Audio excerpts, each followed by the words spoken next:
안녕하세요. 한남동에 사는 40대 여성입니다. 아기는 천수를 누린다는데 다 그렇지는 않은가 봐요. 못된 짓만 하던 시모가 죽었습니다. 제가 아버지에게 살려달라 빌었거든요. 꿈속에서 일어난 일이냐고요? 저도 몰라요. 하지만 정말 간절하게 빌었거든요. 그때는 진짜 사느냐 죽느냐 기로에 서 있었거든요. 사후세계가 있다면 시모는 미친 듯 괴로울 겁니다. 그렇게 갖고 싶던 모든 재산이 다 저의 명의가 되었거든요. 주변의 사람들이 늘 물어봅니다. 시모는 어떤 사람이었냐고요. 저는 아무 말도 없이 웃기만 했죠.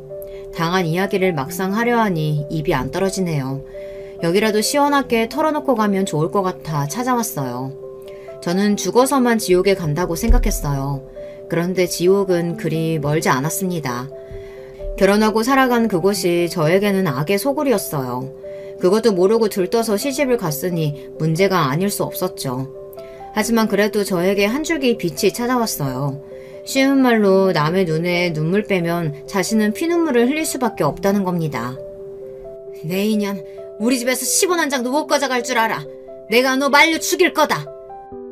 어머니, 아무것도 가져갈 마음 없어요. 그대로 나갈 테니 비켜주세요, 제발. 웃기지 마. 너 그대로 못 나가. 내 인생 망쳐놓고 편안하게 나간다고? 절대 안 돼! 아버지 사랑만 받고 고이고이 큰 저는 시모에게 물건 취급을 받았어요. 아침마다 시모를 만나면 인사에도 돌아오는 건 차가운 냉대였죠. 물론 아무도 모르게 말이에요. 그러다 저에게 손을 대시는 겁니다. 당장 그 집에서 나와야 하는데 쉽지 않았어요. 저는 무남동녀 외동딸로 아버지 사랑을 많이 받았어요. 아버지는 1970년 말부터 지방에서 건축 토목 주택 사업을 시작으로 잘 나갈 때 국내 도급 순위 100위에 들 정도로 자리를 잡은 건설업체 대표셨어요. 서울이나 수도권은 아니지만 남쪽 지역에서 중견 건설업체로 자리를 잡았는데요. 사업이 날로 번창했지만 아침은 저랑 함께 드셨어요. 전날 과음을 하던 야근을 하던 오전 7시에는 함께 식사도 하고 이야기를 했어요. 제가 경영을 공부해서 아버지 뒤를 이어주길 바란다고 하셨지만 저는 서울로 대학 진학 후 우연히 본 연극에 관심이 있었어요. 무대 위에서 에너지를 발산하는 그들이 좋게 보였습니다. 그러니 다들 부잣집 공주가 연극을 한다고 하니 헛소리 말고 아버지 말 듣고 시집이나 가라고 저를 무시했어요. 배부른 공주가 배고픈 자의 마음을 어떻게 이해하느냐는 겁니다. 돈은 아버지가 있는 거지 제가 가진 부분이 아닌데 사람들은 그렇게 생각을 안 했어요. 저는 대학과 가까운 신촌 근처 오피스텔에 살았는데요. 아버지 몰래 대학로로 거처를 옮겼습니다. 학교도 휴학한 채로 극단에 취업했어요.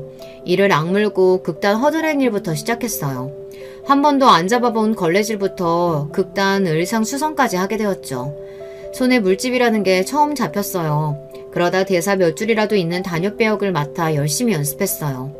그 무대를 위해 2시간이 넘는 연극 대본을 다 외워버릴 정도였습니다.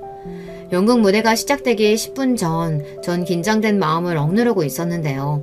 아버지가 보낸 사람들이라며 검은 정장을 입은 건장한 남자 여럿이 저를 다짜고짜 끌고 갔어요. 무슨 깡패도 아니고 극장을 헤집고 저를 데려갔죠. 이해심이 많고 상식적인 아버지일 줄 알았는데 딸이 하는 일을 망치다뇨.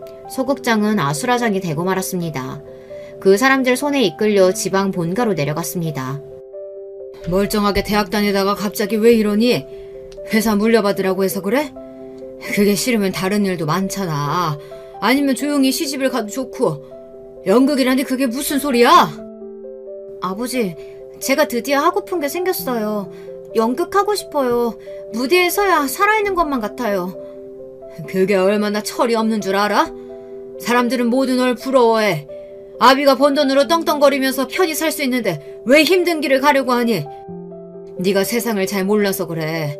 연극으로 성공하느니 얼마나 힘든 줄 알아? 아버지가 번 돈 좋죠. 하지만 그건 온전히 제 인생이 아니에요. 아버지 기생충으로 살기 싫어요. 힘들어도 좋아요. 사람이 살면서 한 번쯤은 하고 싶은 일을 해야죠. 기생충이라니? 넌 내 소중한 딸이야. 너한테 좋은 세상 주라고 이렇게 돈 벌었다니까. 다들 아버지 재산 노리는데 저는 아니잖아요. 바로 아버지 딸이라서 그래요. 저도 스스로 성공하고 싶어요. 그러니 찾지 마세요. 아버지가 아무리 눈물로 읍소해도 저를 꺾을 순 없었어요. 저는 아버지 몰래 집을 빠져나와 극단에서 단역 배우부터 다시 하기 시작했어요. 아버지도 더 이상 말리지 못하고 멀리서 지켜봐 보시더라고요. 하지만 예전에 저에게 모든 하람을 용기를 주시던 아버지가 아니었어요. 결국 극단 쪽에 압력을 넣어 제가 더 이상 극단에 머물지 못하게 했죠. 극단장은 미안하지만 네가 나가야겠다 하더군요. 주연 배우도 아니고 단역 때문에 건물에서 쫓겨나고 싶지 않았겠죠. 다른 극단에 가도 어느새 아버지가 손을 쓰시곤 했습니다. 그 당시 아버지에 대한 원망이 많았어요. 그렇게 아버지가 각을 세울 무렵 저는 교통사고를 당했어요. 아버지와 싸우다 무작정 거리로 뛰쳐나가 미처 피하지 못하고 달려오는 차량과 부딪혔어요. 다행히 목숨은 건졌지만 나중에 후유증이 심해서 몇 달 동안 병원에 갇혀 있었어요. 누워서 오만 가지 생각을 다 했습니다.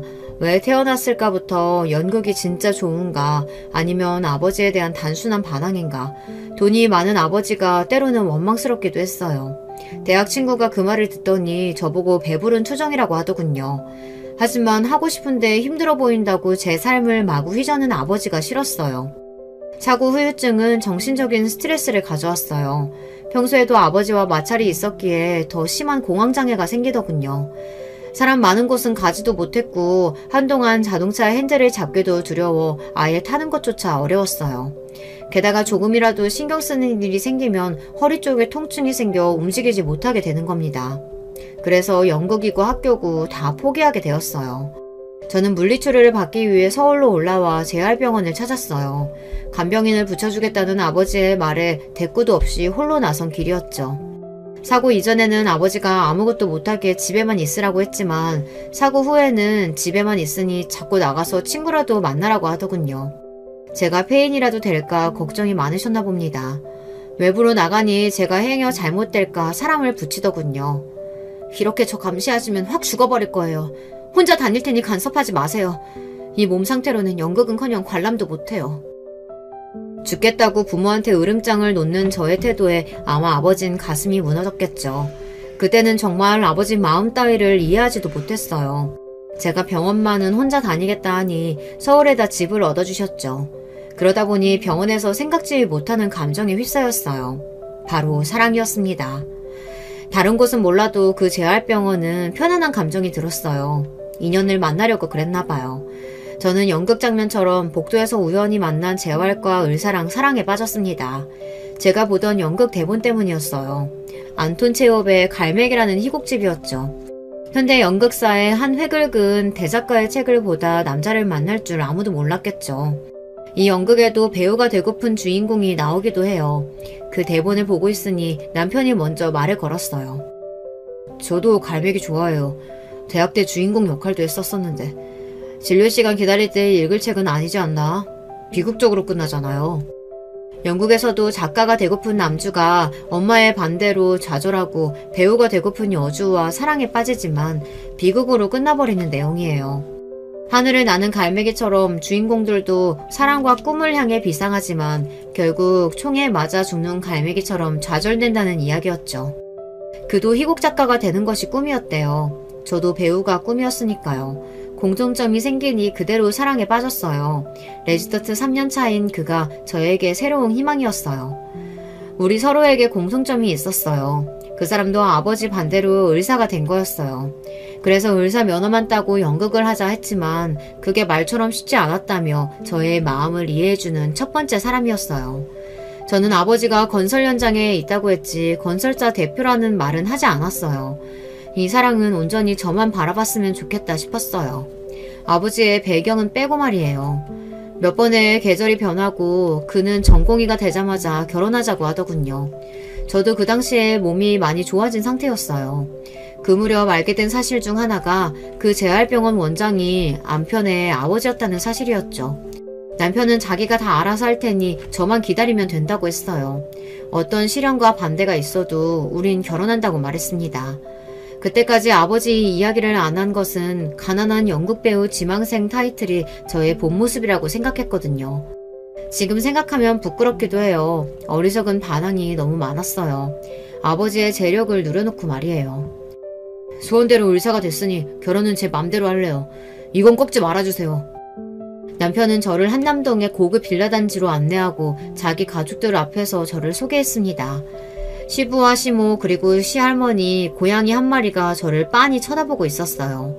마음대로 한다는 그 말이 제 가슴을 뻐근하게 만들었습니다. 다른 사람들은 남편을 이해하지 못해도 저는 그 마음이 충분하게 전달되거든요. 다이아몬드 수저라고 해서 하고픈 일을 다 하는 건 아니거든요. 그만큼 누리기 위해 포기하는 것이 있어요. 하지만 세상은 우리를 비웃겠죠. 그래도 우리는 포기하면 돈이라도 명예라도 얻게 되니까요. 그거 아세요? 사람들은 자기가 짊어진 십자가만 제일 무거운 줄 알거든요. 저희 부부도 그랬어요. 남편의 가족들은 아무 말도 못하고 한참이나 저희를 바라보았어요. 그때 시모가 벌떡 일어나면서 말했죠. 어머 재원아, 할머니 앞에서 무슨 소리니? 이 아가씨가 뭐하는 사람인 줄도 모르고 우리는 가족이 될 수 없다.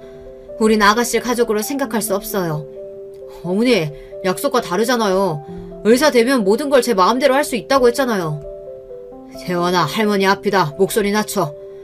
네 엄마 말은 이 아가씨가 어떤 사람인지 모른다는 거잖니.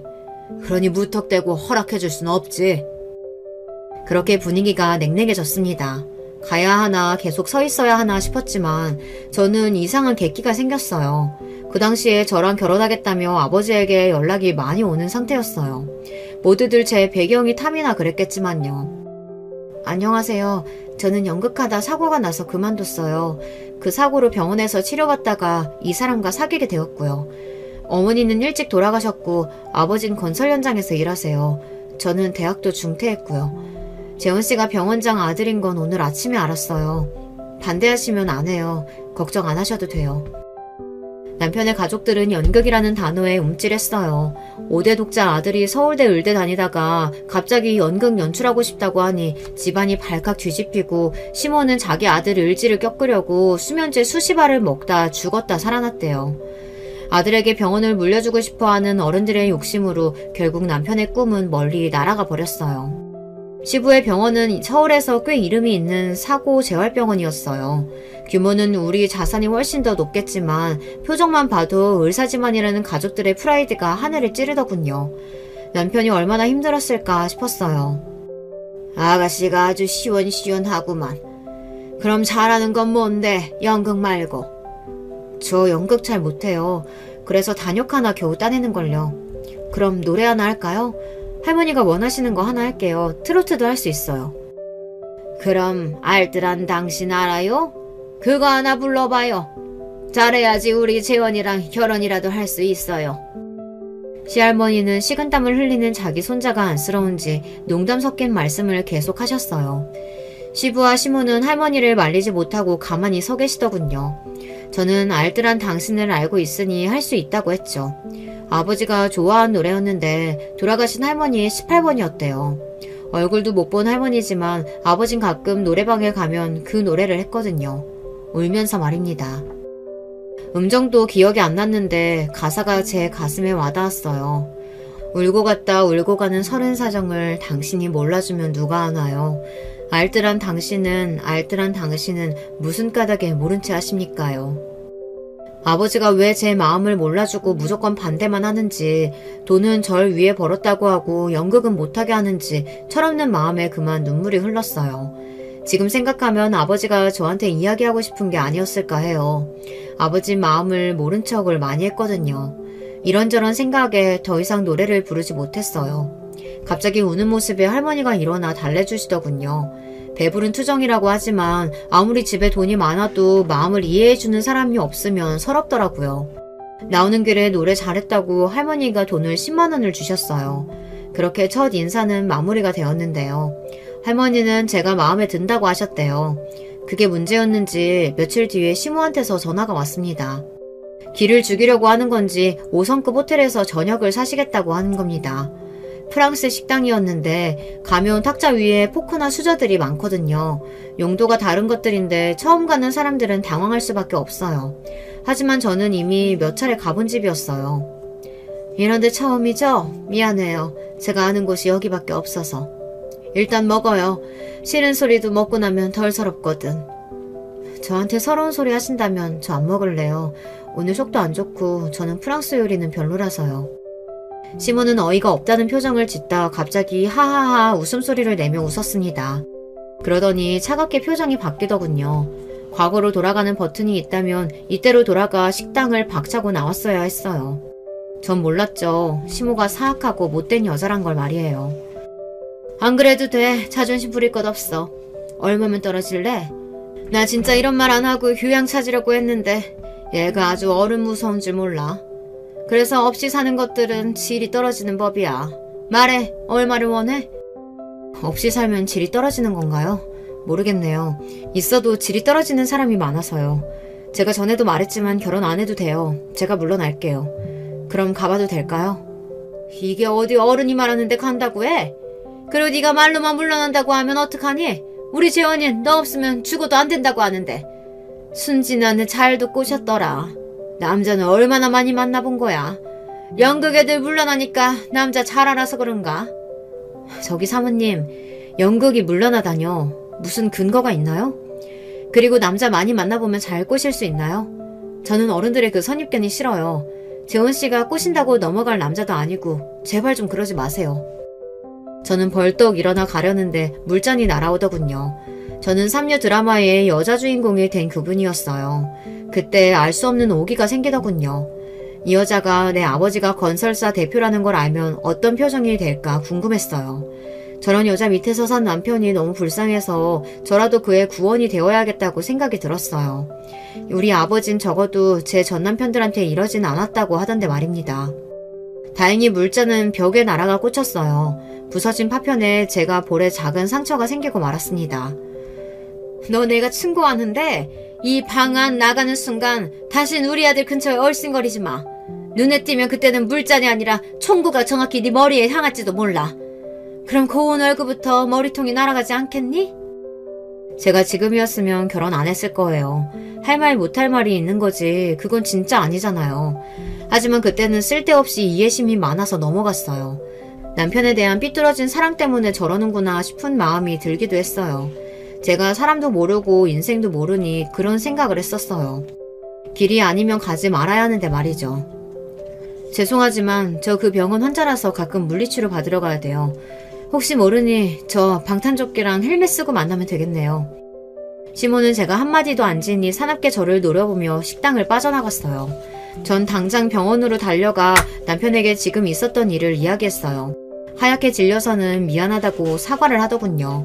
자기가 어떻게든 시모의 허락을 받을 테니 저에게 떠나지만 말아달라고 빌었어요. 그 후 남편이 단식 투제까지 불사하며 저와 결혼 허락을 받아냈습니다. 시할머니가 많이 응원해줬다고 했어요. 저랑 살면 심심하지는 않겠다고 말입니다. 저는 아버지 회사로 갔습니다. 그동안 집을 나와 원룸에서 생활하고 있던 저는 아버지에게 결혼하겠다고 말했어요. 아버지는 이미 제가 누굴 만나는지 알고 있던 모양이었어요. 의사에다가 병원장 아들이니 허락하겠지 싶었는데 말입니다. 안 돼. 그 남자랑 결혼 못해. 시할머니랑 시부 시모까지 있어.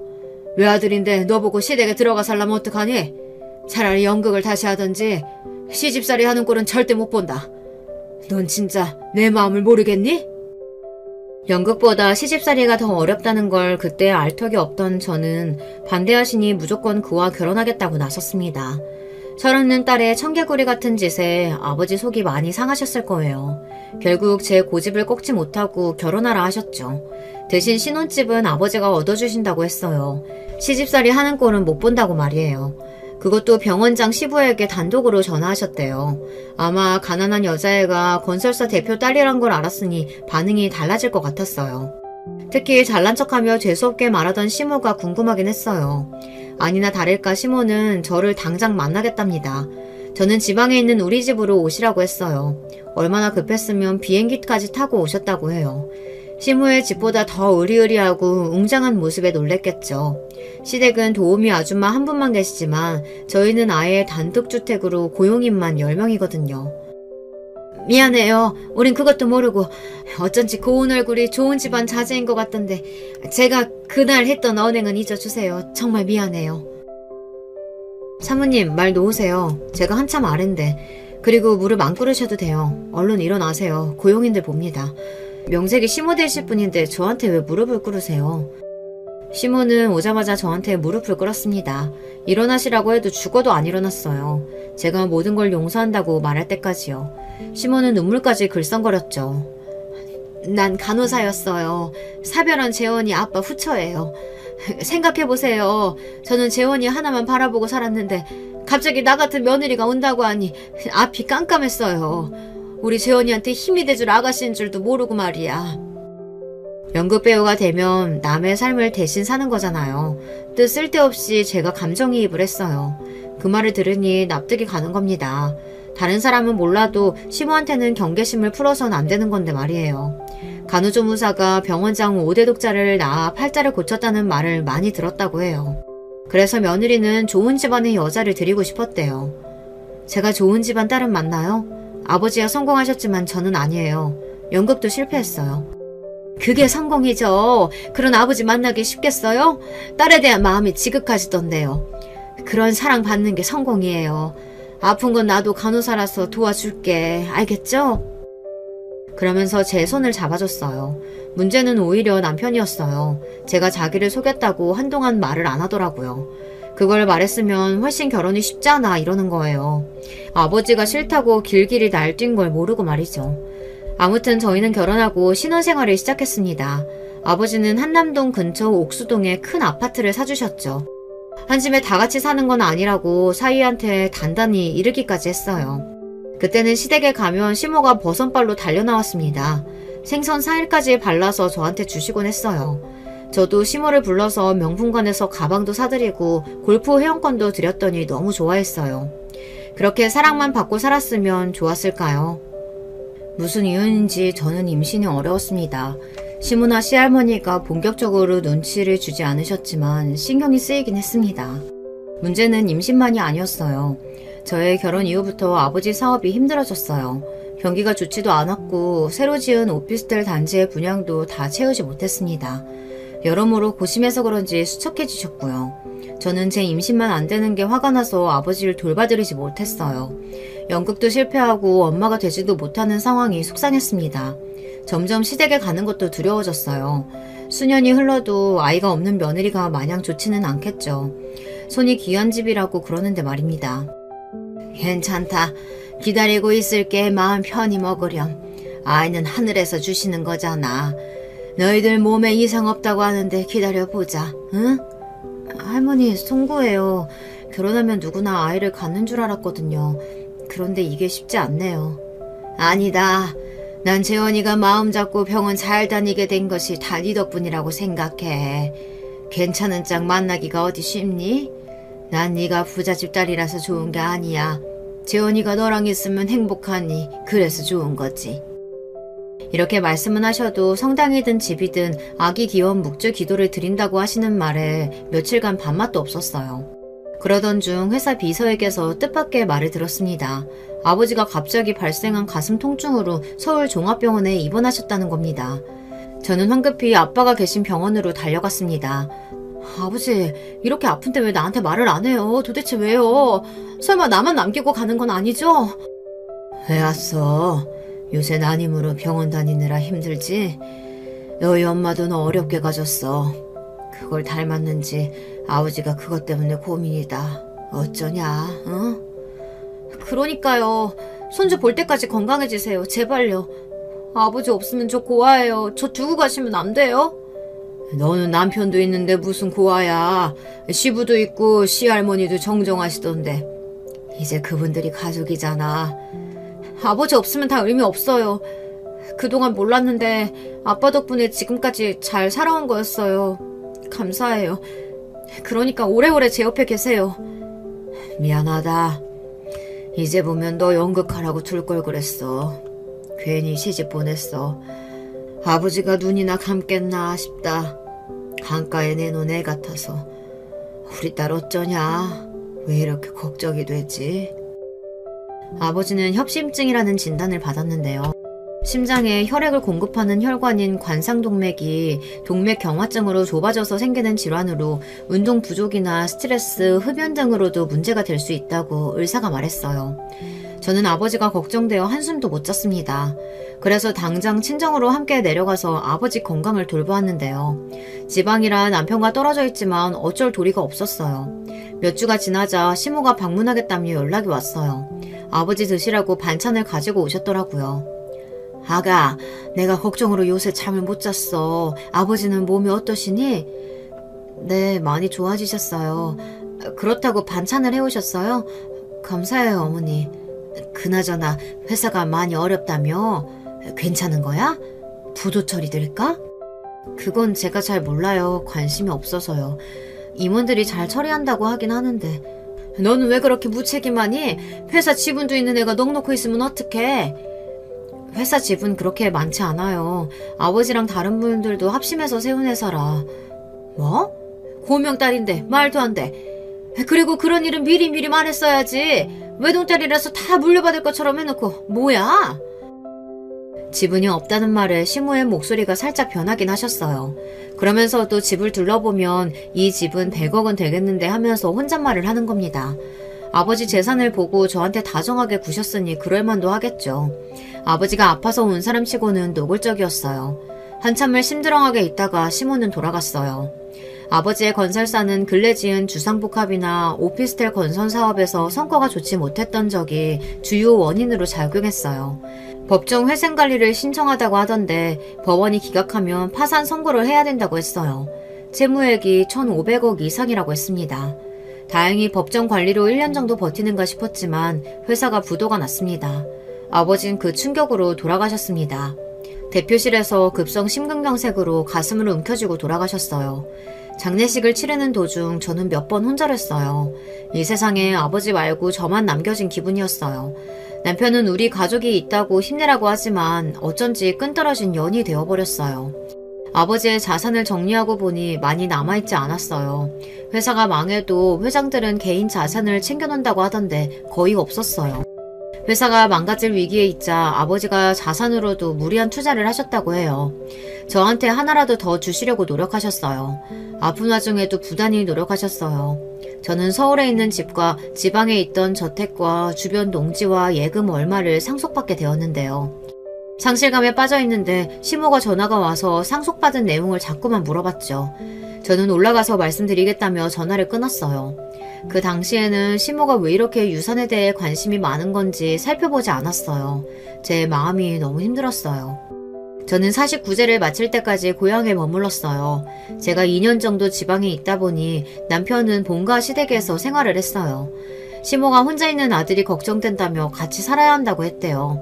그래서 서울로 올라가서 저도 자연스레 합가했어요.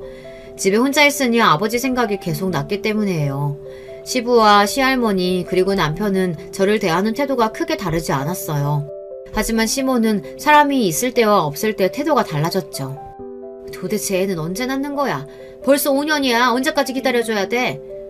지금은 제가 정신이 혼란스러워요. 조금만 기다려주세요. 내년부터는 열심히 하려고요. 너 벌써 33이야. 빠른 나이 아니라고. 오늘부터 도우미 아줌마 쉬라고 했어. 집에 여자가 둘인데 나눠서 하자. 그리고 몸을 좀 움직여. 그래야 잡생각이 안 들어. 저 허리가 안 좋아서 청소 못하는데요. 도우미 비용 걱정되시면 제가 내요. 아직 개털 아니다 이 말이냐? 앞으로 우리 아들 피 빨아먹고 살 주제에 무슨 말이야? 어머니, 말씀이 지나치세요. 빌붙지 않아요. 생활비 내고 살게요. 그럼 됩니까? 너 비싼 음식 좋아하니까 식비 많이 들더라. 물 아껴. 어제 또 반신욕 하던데 물값이 얼마나 나오려고? 여러모로 넌 1,000만 원 이상 내야 돼. 가능하겠니? 하루아침에 거지가 되어놓고? 네, 저 아직 안 죽었어요. 1,000만 원 드릴 수 있어요.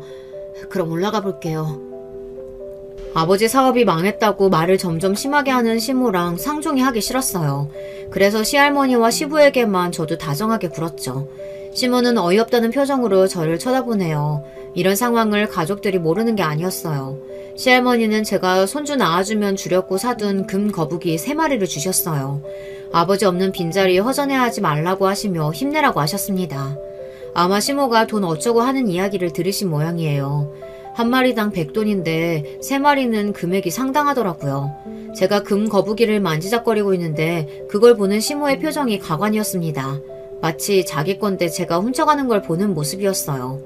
게다가 시모가 도우미 아줌마를 해고시킨 걸 아는 시부가 화를 냈습니다.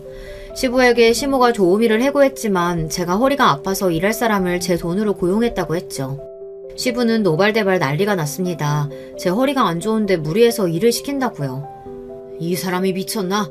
아직 마음도 몸도 아픈 애를 데리고 뭐 하는 거야? 일도 해본 사람이 하는 거야. 당장 도우미 아줌마 오라고 해. 당신도 며느리 편이에요? 우리가 그 애 거두어서 득보는 게 있어야 될 거 아니야. 도우미 비용 얼마나 한다고 이러는 거야? 척추 재활병원장 며느리가 집안일 하다가 허리 삐끗하면 아주 좋겠다. 환자한테 일 시키는 의사가 어딨어? 생각 좀 해. 다행히 시부가 제 편을 들어주셔서 도우미 아줌마 문제가 해결되었습니다. 입주 도우미가 아니었기에 저녁은 차려야 하거든요. 어려운 건 아니고 도우미 아줌마가 다 만들어 놓은 반찬 세팅이었어요. 그래도 허리가 아플 때는 힘이 들긴 해요. 남편도 저를 위한다고 병원에서 퇴근하자마자 식사 준비를 돕는다고 하니 시모의 심기가 불편하긴 했겠죠.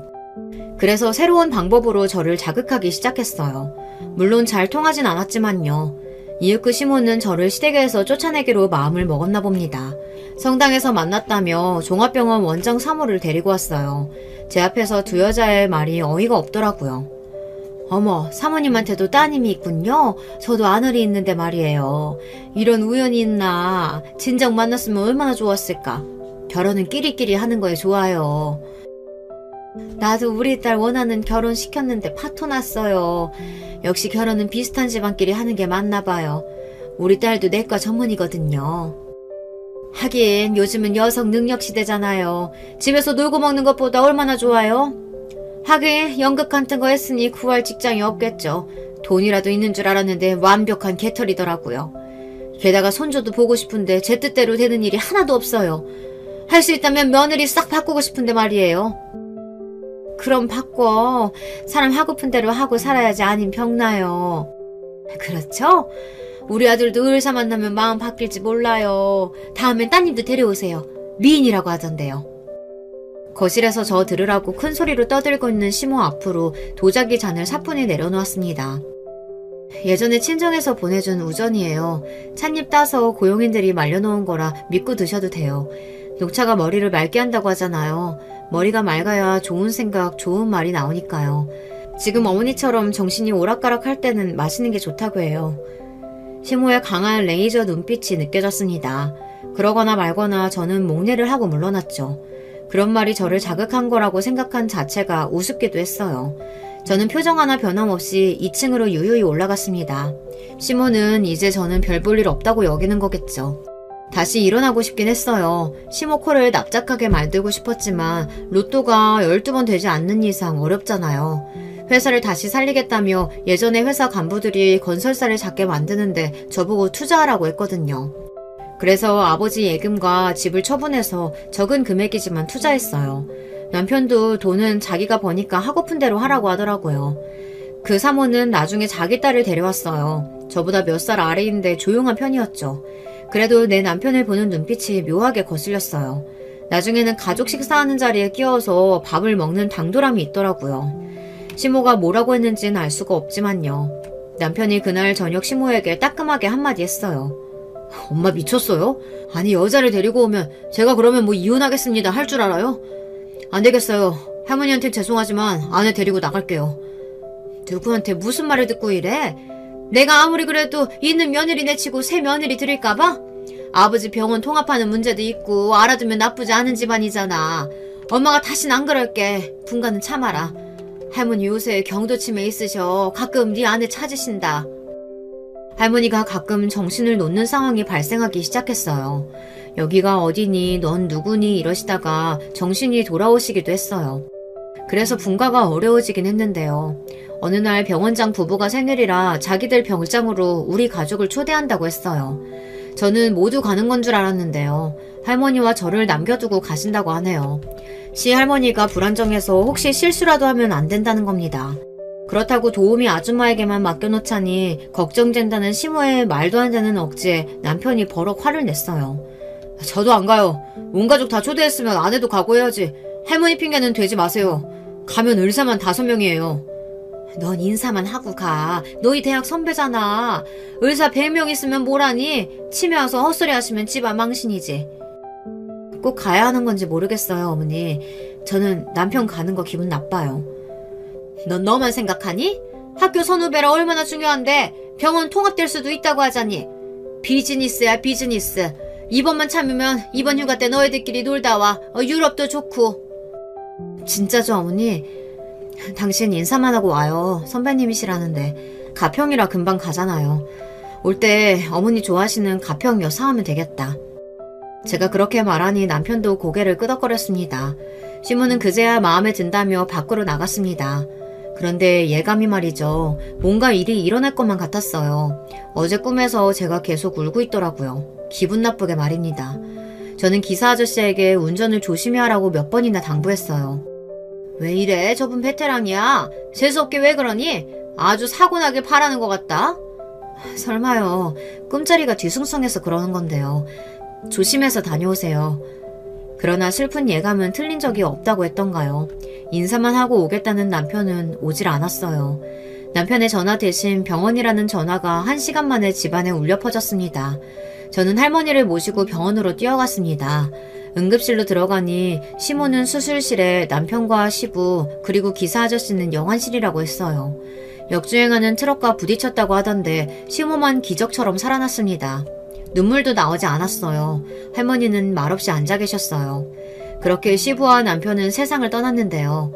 사흘 만에 시모는 많이 몸이 좋아졌어요. 다치기 전 상황으로 말끔히 돌아갔더군요. 시모가 의식이 돌아오면 장례를 치르는 게 맞을 것 같았거든요. 저는 쓰러지고 싶지만 시할머니랑 시모도 제가 챙겨야 했기에 이를 악물었습니다. 장례식장 안에는 저 혼자 서 있었어요. 시모가 머리가 아프다고 했거든요. 아무 생각도 못하고 장례 절차를 끝냈어요. 아버지 보내고 남편까지 가니 저는 가장 불쌍한 여자가 되었어요. 한남동 집으로 저와 시할머니 시모가 들어섰습니다. 억장이 무너지는 것 같았어요. 시할머니가 울면서 방으로 들어가셨는데 갑자기 아래가 축축해지셨어요. 저는 이를 악물면서 울 시간이 없구나 싶었는데요. 할머니를 씻겨드리고 욕실에서 나오는데 시모가 저의 뺨을 갈기는 겁니다. 눈앞에 별이 보였어요. 나쁜 년, 어디서 울지도 않니? 너같이 재수없는 게 들어와서 우리 집안 다 망쳐놓은 거야, 알아? 저도 슬퍼요. 슬퍼서 죽겠다고요. 근데 장례식 준비부터 모든 걸 제가 다 했어요. 어머니 아프시죠? 할머니 정신 오락가락 하시죠? 저 울 시간도 없었어요. 제 말이 떨어지기 전에 또 손이 날아오더라고요. 이번에는 저도 안 참고 시모 손을 붙잡았습니다. 그랬더니 다른 손으로 뺨을 갈기더군요. 아마 살면서 그렇게 맞는 경우는 거의 없을 거예요. 범죄 아니면 말이에요. 저는 시모를 힘껏 밀쳤습니다. 그랬더니 휘청거리더니 바닥에 주저앉더군요. 당신만 괴로워요? 그러니까 누가 거기 데려가래요? 내 남편 살려내요. 내 남편 살려내라고. 그랬더니 시모는 다시 일어나 제 얼굴을 주먹으로 치는 겁니다. 애당초 너 같은 재수없는 거 들이지 않았으면 아무 일도 없지. 내가 미쳤다고 정 원장 부부랑 친하게 지내? 너같이 망한 집구석에 내치려고 그랬다. 왜? 망하긴 누가 망해?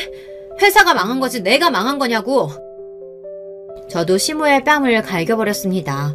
그러자 시할머니가 놀라서 소리를 지르며 나오더군요. 싸우면 돈 안 준다. 이 말에 시모가 자기 방으로 들어가더군요. 저는 그날 시할머니를 안고 얼마나 울었는지요. 다음날 시모가 저에게 사과하더군요. 자기가 너무 슬퍼서 그랬으니 이해하라고. 저는 그날 이후 시모와 한마디 대화도 하지 않았습니다. 시할머니를 어떻게 해야 할지 고민만 했어요. 해결만 된다면 이곳을 나갈 수 있으니까요.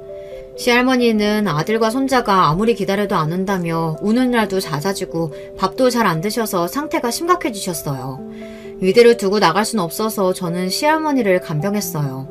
시모는 그 이후 종일 어디를 가는지 밤 늦게 집에 들어왔어요. 저는 이대로 살아갈 수는 없다고 생각했죠. 2달째 저는 이 집을 나간다고 했어요. 남편이 자꾸 떠올라서 살기가 어려웠거든요. 하지만 시모는 자기도 시할머니랑 살기 싫다면서 조금만 더 버텨달라고 하더군요. 하지만 말만 그렇지 한밤중 내 방을 열고 들어와 목을 조르더군요. 죽어 죽어 하면서 말이에요. 할머니에게는 죄송하지만 결국 이 집을 나가기로 하고 짐을 챙기는데 방문 앞에 인기척이 느껴졌어요. 돌아보니 시모였습니다. 눈에 살기가 있더라고요. 새끼 잃은 짐승의 포효였어요. 솔직히 말해서 그 모임만 안 가도 되는 거 아닙니까? 아니 그 원장 부부를 알지 않았으면 되는 거 아니냐고요. 저도 남편을 잃었는데 왜 제 슬픔은 이해 못하는 걸까요? 그리고 어떻게 뻔뻔하게 나올 수 있을까요? 너 어디가? 우리 집안 망쳐놓고 어딜 가게? 여기 와서 나 수발 들어. 어머니 그만하세요. 저도 슬퍼요. 그래서 어머니랑 저랑 인연도 여기서 끝이에요. 너 가면 나 어떻게 살라고? 안 돼! 안 된다니까! 울부짖는 시모를 밀쳐내고 나가려는데 시모가 갑자기 제 머리채를 잡는 겁니다. 저는 악하고 비명을 질렀고요. 무슨 힘이 그렇게 센지요. 그때 시할머니가 계단 위로 올라오셔서 제 앞을 막아섰어요. 놓친네. 이제 당신 시대는 갔어. 아들도 죽었는데 이판사판이야. 알아? 그러고는 할머니를 밀치는 겁니다. 할머니가 계단에서 하마터면 떨어질 뻔했어요. 저는 할머니를 붙들었는데 그때 머리에서 뭔가 툰 하는 둔탁함이 느껴졌어요. 그리고 몇 시간 눈을 떠보니 사방이 캄캄했어요. 어디선가 킁킁거리는 소리가 들리기에 더듬더듬 가보니 시할머니였습니다. 의식은 있으신지 신음을 내곤 했어요. 방 안의 물건들을 만져보니 시부가 쓰던 드레스룸이란 걸 알게 되었어요. 시부가 쓰는 서재 안에 있는 드레스룸은 금고도 있고 은밀하고 내밀한 곳이었어요. 시모가 시할머니랑 저를 가둔 것이 분명했어요. 그렇게 보기 싫으면 각자 살면 되는데 왜 그런가 싶었습니다. 생각해보니 재산이었어요. 시부는 얼마 전 병원을 남편 명의로 바꾸었어요. 장성한 자녀가 사망했는데 아직 자녀가 없다면 부모에게 상속이 갈 수 있거든요. 물론 저한테도 병원이 상속될 수 있는 부분이겠죠. 게다가 시할머니는 재산이 많았는데 돌아가시면 일단은 시모와 저에게 상속이 되는 겁니다. 시모는 저만 없다면 모든 재산을 가질 수 있겠죠. 어머니, 저 재산 포기해요. 그러니 풀어주세요. 그냥 나갈게요. 할머니랑 같이요. 더듬거리며 문고리를 찾아 잡아당겨봤지만 열리지 않았어요. 제가 문을 두드려도 아무 반응이 없었습니다. 한참 시간이 지나도 드레스룸 안으로 들어오는 사람이 없었죠. 할머니의 숨소리는 점점 옅어지고요. 저도 의식이 점점 사라지고 있었어요. 오빠, 하늘에서 보고 있다면 나 좀 구해줘. 제발. 가장 힘들 때 저는 아빠를 불렀습니다. 돌아가시기 전날 저에게 하던 말이 있었거든요. 미안하다고, 연극을 못하게 해서. 그렇게 말씀하셨는데 저는 죄송하다고 못했어요. 퉁명스럽게 미안할 짓을 왜 하는데 하고 말았죠. 저는 어둠 속에서 아빠를 부르며 울부짖었어요. 그러다 잠이 들었는지 의식이 흐릿해졌는데 꿈속에서 아빠가 나타나시는 겁니다. 담배를 멋있게 피우는 모습이었어요. 그리고 내가 처리했다 이러시는 겁니다. 그 말이 생생했는지 잠에서 깨어났어요. 그때 갑자기 라이터가 생각났어요. 시부도 담배를 피우시길래 드레스룸에 아직 다 태우지 못한 양복들 주머니를 뒤져보기로 했어요. 주머니에 라이터가 있을 수도 있거든요. 어둠 속이니 벽에 부딪히고 옷걸이에 걸리기도 했어요. 그러다 발견한 작은 라이터는 저희의 생명이나 다름없었죠. 라이터를 작동해보니 머리에 피가 흐르는 할머니가 어렴풋이 보이는 겁니다. 저는 화재 경보기를 울려 경비라도 올라왔으면 좋겠다고 생각했어요. 불을 낼 수는 없으니 경보기 바로 아래에서 제 머리카락을 태우기로 했어요. 캐리어 몇 개를 쌓아서 천장으로 올라갔어요. 머리카락 한 움큼을 뜯어 불을 붙여 연기가 나게 하니 바로 삐익 하면서 경보가 울렸고 스프링쿨러가 터졌습니다. 경비와 소방대원이 출동해 시할머니와 저를 구해냈어요. 그런데 밖으로 나와보니 시모는 자기 방에서 주검이 되어버린 거 있죠. 아버지와 같은 급성 심근경색이었어요. 혼자 방 안을 대굴대굴 굴렀는지 주변은 난장판이 되어 있었어요. 심장에 칼을 박은 고통이라고 하던데 그렇게 쓸쓸하게 죽어갔어요. 시할머니는 조금만 더 늦었어도 위험했는데 점점 좋아지셨어요. 저는 그때부터 시할머니와 함께 살았고 시모와 사건이 있던 후 그 다음 해에 제품에서 돌아가셨습니다. 장례식을 다 마치고 난 뒤 집안 변호사가 와서 남편 집안의 모든 재산이 저한테 상속된다고 하더군요. 게다가 시할머니가 시모의 사건 이전부터 자기 재산을 저한테 넘긴다는 유언을 남기셨대요. 그걸 어떻게 알았던 시모가 갑자기 폭주를 시작했던 걸까요? 저는 시모가 늘 갖고 싶어 하던 재산 모두를 갖게 되었어요. 그 재산 때문에 후처가 되었다고 하던데 얼마나 아까울까요? 그러나 저와 시할머니를 죽이려고 한 시모가 용서되지 않았어요. 시모는 결국 가족묘에 묻히지 못하고 무연고자 묘지에 유골이 뿌려졌어요. 얼마나 못됐으면 인계할 가족 하나 나서지 않았어요. 생각해보면 우리 인생은 죽느냐 사느냐 그것이 문제가 맞아요. 저희 아버지를 필두로 남편이 시모, 시부, 시할머니 죽은 이야기를 하면 아무도 믿지 않더라고요. 하지만 어쩌겠어요. 그 와중에 살아남은 건 저뿐인데요. 그 후 몇 년 더 있다가 지금의 남편을 만났고 아이도 갖게 되었어요. 지금은 전 남편의 오란 바람으로 극단을 운영하고 있어요. 연극 연출 공부도 더해서 좋은 작품을 올려보려고요. 재산이야 많으니까요. 얼마 전 아버지와 전 남편이 꿈에 나타났어요. 아버지는 인자하게 웃으며 좋은 집으로 들어가셨고 전 남편은 배를 타고 멀리 가면서 저한테 손을 흔들었어요. 그 사람 뒤에 갈매기가 날아가는데 한 마리뿐이었어요. 쓸쓸해 보였지만 슬프지는 않았어요. 두 사람 모두 좋은 곳으로 갔다는 의미 같아서 전 마음이 편해졌어요. 남편과 상의해서 전 남편 가족묘를 돌보고 있어요.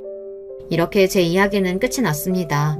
길게만 느껴지는 터널 속에서 헤쳐나온 느낌이에요. 그래도 나을 수 있다는 희망을 포기하지 않은 것이 중요하겠죠. 지금까지 제 이야기 들어주셔서 감사해요.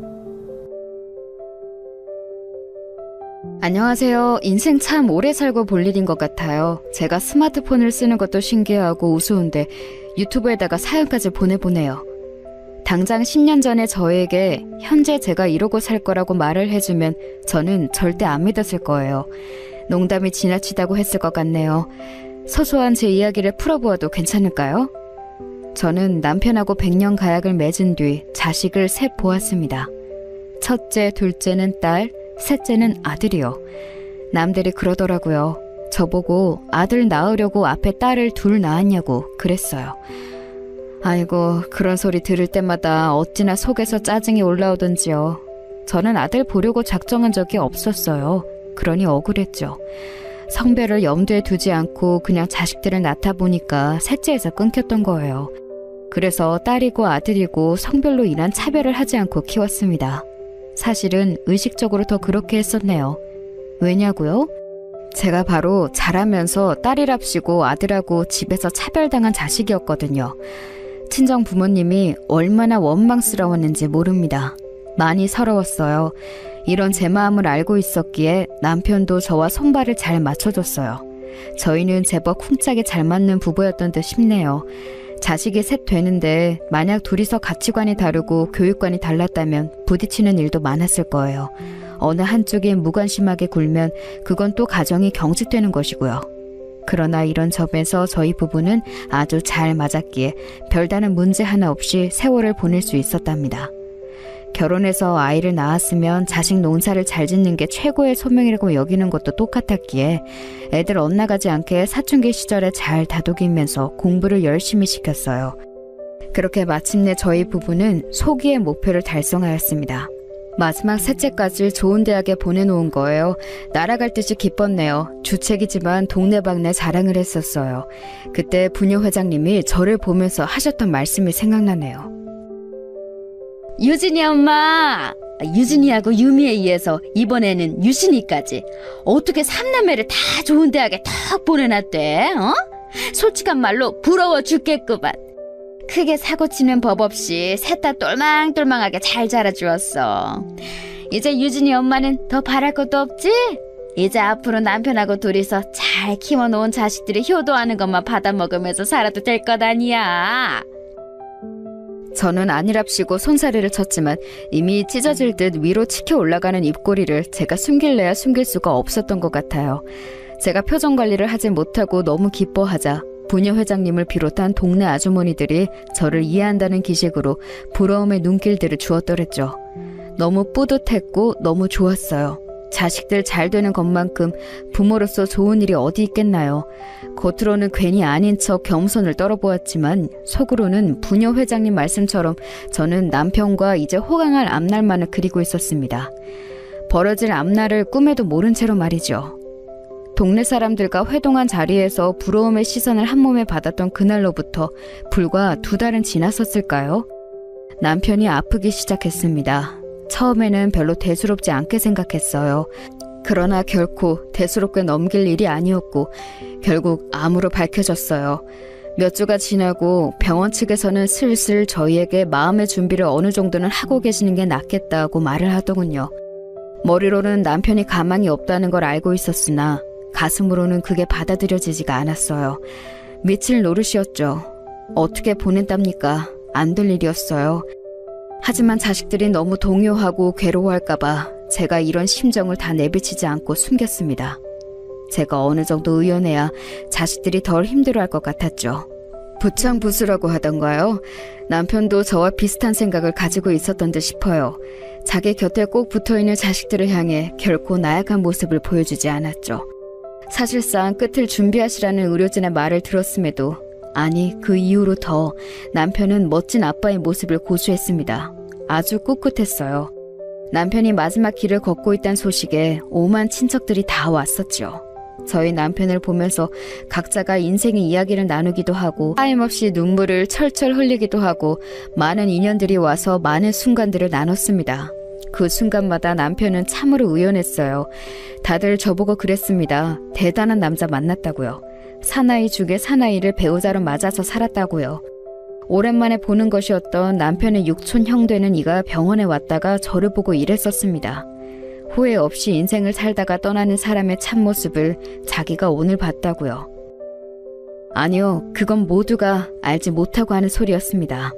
남편은 자신을 찾아온 모든 이들에게 그리고 자식들에게 강인한 모습을 놓지 않고 보였으나 그것은 어디까지나 그런 척이었어요. 열심히 달려온 대가가 이것이라니. 남에게 폐 안 끼치고 나 스스로에게 제법 떳떳하게 그리 살았다고 자부했건만 내가 병에 걸려서 결국 떠나는구나. 여보, 분해서 미치겠어. 아직 세상을 더 보고 싶은데 여행 좀 많이 하고 살 것을 마치 좁디 좁은 세상에 갇혀서 살다가 세상을 떠나는 것만 같아서 원통하고 분해. 남편은 오로지 저에게만 자신의 본심을 보였습니다. 죽음을 앞두고 남편은 절대 초연하지 않았어요. 그리고 저도 오로지 남편하고 둘이 남겨졌을 때 뜨거운 눈물을 흘리며 그런 남편의 이야기를 들어주었고 저도 본심을 비췄죠. 혼자 남겨진다는 두려움이 제 진짜 속마음이었으니까요. 당신 그거 필히 뭐라고 그랬지? 그 오켈리오 배우고 싶다고 그랬었잖아.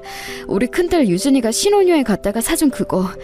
아직 제대로 수업 들어본 적도 없잖아. 그거 배워야지. 배우고 가. 이렇게 일찍 가지 마. 오켈리오가 아니고 오카리나야, 이 사람아. 단어 하나도 똑바로 못 외우네. 7푼이 8푼이. 당신을 두고 가려니까 내가 영 마음이 편치 않아. 우리가 자식 농사 잘 지으려고 엄청나게 노력한 부부였는데, 그렇지? 그 결실 당신이 다 눈으로 보고 끝까지 다 보고 난 다음에 나에게 알려주기야. 너무 일찍 알려주려고 오면 안 돼. 알았지? 이걸 위해서라도 당신은 인생을 포기하지 않고 늘 열심히 살아야 돼. 늘 자기 자신이 주인공이라고 생각하며 살아. 흐느끼는 저를 향해 그렇게 말하던 남편은 어느 때보다도 생각에 잠긴 눈빛이었습니다. 그러더니 아들을 불렀어요. 아들에게 따로 할 말이 있다고 그러더군요. 내가 우리 유진이하고 유미한테는 앞으로 인생 야무지게 잘 살고 건강관리 잘하고 내가 이런 것들만 조언하고 부탁했는데 너에게는 내가 이거 딱 하나만 말하마. 네 엄마 잘 부탁한다. 저는 자리를 비켜주는 척 했었지만 사실 몰래 문가에 서서 듣고 있었어요. 그리고 그 대목에서 심장이 철렁 내려앉았죠. 눈물이 또 왈칵 쏟아질 것 같아서 숨을 참았는데 아들은 이미 울음이 터진 후였습니다. 엉엉 우는 소리를 가리며 남편이 조용히 말했죠. 임마 유신아, 너하고 내가 우리 집안 남자로서 양쪽 기둥이었는데 이제 내가 없잖아. 그러니 네가 내 역할까지 다 해야 하는 거야. 네가 누나들한테 한참 눌려 사는 막내인 거 내가 다 안다. 그래도 네가 강단 넘치고 할 땐 한다는 것도 내가 알아. 너희 삼남매 이름 지을 때 유진이에게는 진실됨을, 유미에게는 아름다움을, 그리고 너에게는 믿음을 심었어. 나는 너를 믿는다. 유신아, 네 엄마 잘 부탁한다. 알았지? 그렇게 할게요, 아빠. 세상에서 저는 아빠를 가장 존경하는데 그걸 이제야 말씀드리네요. 아빠, 편히 눈 감으세요. 제가 누나들하고 아빠 목까지 열심히 살 거예요. 엄마도 제가 잘 모실게요. 아들이 오열하며 대답했고 남편은 힘없이 웃는 소리를 냈었죠. 그리고 바로 그 다음 날에 남편이 세상을 떠났습니다.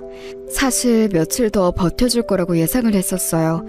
그랬기에 너무나도 환망했죠. 의료진도 깜짝 놀라며 참담했습니다. 그런데 제 생각에는 남편이 스스로의 운명을 알았던 것 같아요. 그러니까 떠나기 전날에 정신 또렷하고 말이 온전히 나올 때 아들을 따로 불렀던 거라는 짐작이 들더군요. 마지막까지 노력했던 남편, 그리고 삶에 대한 애착이 사실은 누구보다도 강했던 남편. 그런 사람과 부부가 되어 자식들을 보고 살 수 있었음에 저는 감사하기로 했습니다. 그리고 저에게 주어진 여생을 즐기며 살아가기로 결심하였지요. 악기도 배우고 여행도 다니고 봉사활동도 하고 새로운 사람들을 만나고, 그렇게 남편이 더 살 수 있었다면 하고 싶어 했던 일들을 하며 저는 살아가기로 하였습니다. 남편 몫까지 더 열심히 살 참이었어요. 겉으로는 씩씩한 척하지만 속은 여린 작은 딸. 그런 마음을 잘 이해해주는 인연이 작은 딸에게 나타났고 제가 둘째 사위로 삼았답니다. 약간의 문제가 있었다면 둘째 사위가 외국을 오가며 일을 하는 사람이었다는 건데요. 작은 딸은 결혼을 하면 자기도 외국에 나가 꽤 지내게 되는 상황에서 저를 걱정하였어요. 그걸 눈치채고 저는 오히려 그 결혼을 밀어붙였죠. 작은 딸이 멋진 인생을 살고 더 넓은 세상을 보길 바랐습니다. 둘째 사위는 생각이 아주 자유롭고 그러면서도 예의 바른 사람이었기에 더할 나위 없이 좋은 짝으로 보였네요. 그럼에도 작은 딸은 자기 언니가 먼 지역에 살고 있는 상황에서 자기까지 외국에 나가버리면 제가 외로울까봐 그게 걱정돼서 자꾸만 망설였습니다. 이때 나선 사람이 있었으니 바로 아들이었어요. 뭐? 네가 엄마를 챙겨드리겠다고? 너는 네 앞가림 하나 하기에도 벅차서 허덕이는 녀석이잖아. 내가 너희 뭘 믿고 외국에 나가서 살겠어? 누나, 진짜 말을 그런 식으로 할 거야? 나는 더 이상 누나들한테 꿀밥 맞고 등짝 얻어맞으며 소심하게 억눌려 살았던 막내가 아니야. 나도 성인이고 사회인이야. 내 밥벌이 시작한 지 꽤 됐고 나도 어디 가서 똑부러지게 행동하는 걸로 빠지는 사람은 아니야. 네가 그렇게까지 얘기를 한다고? 너 진짜 옛날하고 달라지기는 했다. 엄마는 어떻게 보세요? 제가 유신이 요 녀석을 믿고서 진짜 이 결혼을 해도 되겠어요? 둘 다 오랜만에 집에 들러서는 저 몰래 베란다에서 대화를 나누고 있던 것이었는데 제가 베란다로 통하는 안방에서 엿듣고 있었다는 걸 눈치 빠른 작은 딸이 역시나 알고 있었더라고요. 민망해진 제가 모습을 드러내면서 씩 웃음과 동시에 고개를 끄덕여 주었죠. 그걸로 결정된 거였어요. 작은 딸은 햇살이 좋은 날 야외 결혼식을 멋지게 올렸고 둘째 사위를 따라 바쁘고 정신없는 결혼 생활을 하기 시작했습니다. 아들이 자기 말 맞다나 똑부러지게 행동을 잘 보였냐고요? 애석하게도 그건 아니었어요. 솔직히 직장에서 자리 잡으려고 애를 쓰는 것만으로도 아들은 벅찼거든요. 저는 엄마이기에 누구보다 제 아들을 과대평가하면서도 동시에 아들의 그릇을 정확히 인지하고 있는 사람이었습니다.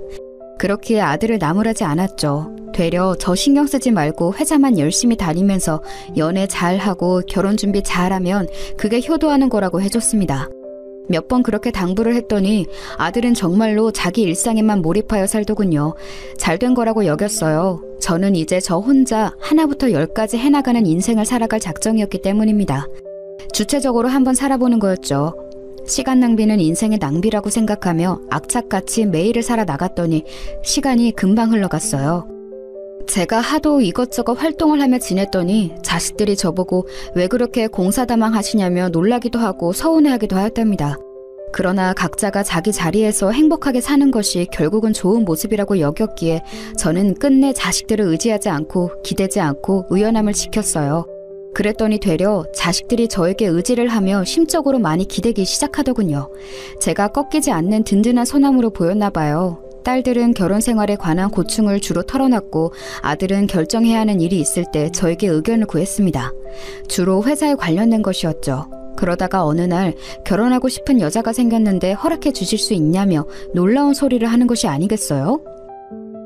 결혼? 우리 막내가 방금 결혼하고 싶다고 말한 건 맞아? 하늘나라에 있는 네 아빠가 아셨으면 쌍수 들고 환영했을 일이야. 드디어 아들 녀석 장가 보낸다고 무조건 기뻐하셨을 거야.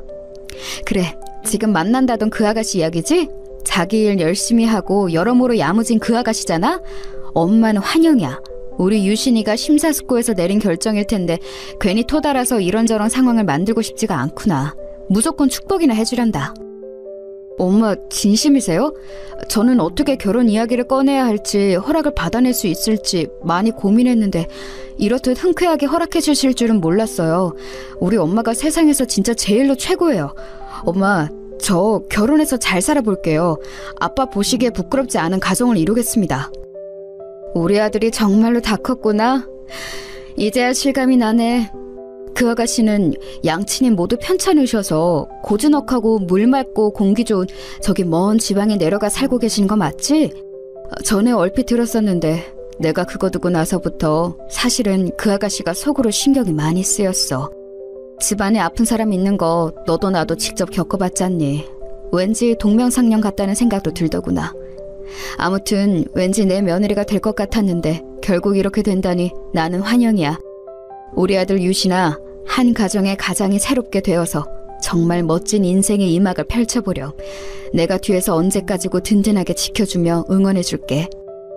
아들 자식을 다 키워놨다는 생각이 들어서 저는 벅찬 심정으로 말했는데 듣던 아들은 그게 엄청난 감동이었나 봐요. 남편 떠난 이후로 오랜만에 제 앞에서 세상이 떠나가라 오열을 하더군요.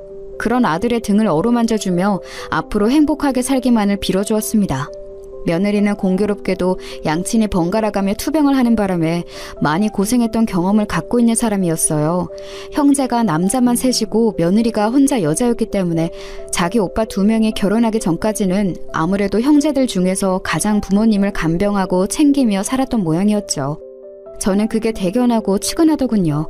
긴 간병 앞에는 효자가 없다고 하는 법인데 그 힘든 생활을 몇 년이나 했다고 하니까요. 그렇기에 객관적인 조건이라는 게 제 아들보다 며느리가 떨어지든 말든 신경 안 썼습니다. 어떻게 모든 남녀가 동등하게 잘나서 조건 딱 맞춰서 결혼할 수 있겠어요? 그건 무척 어렵고 드문 일이었죠. 누구 한쪽이 더 잘났거나 부족할 수밖에 없는 일이었습니다. 저는 그걸 알기에 이런 방구도 없이 며느리를 받아들였고 줄 수 있는 도움도 다 주었어요. 제가 남편이 떠난 이후 취미로 아르바이트 몇 번 하며 살았던 게 전부라서 목돈은 많지 않았으나 제 앞으로 된 재산이 어쨌든 있었기에 든든했죠. 그리고 딸들에게 막내 결혼하는데 축하 좀 많이 해줘라 이렇게 돌려 말했더니 알아서 턱턱 혼수이며 이것저것 다 챙기더군요. 사위들도 아주 흔쾌히 한턱 내놨습니다. 그걸 보고 아들이 많이 놀란 모양이었어요. 누나들이랑 매형들 엄청 멋지네. 이런 데에 거침없이 크게 쏠 수 있는 사람들이었구나. 나도 얼른 그렇게 되어야 할 텐데 결혼 생활하면서 나도 더 성장하지 않으면 안 되겠다. 비단 고마운 마음만 가질 뿐만 아니라 아들에게는 좋은 자극이 된 모양이었습니다. 사실 딸들이 워낙 어렸을 때부터 기가 셌고 외향적이었으며 공부까지 꽤 잘했기 때문에 상대적으로 얌전하고 공부만 할 줄 아는 아들이 꽤 눌려 있었어요.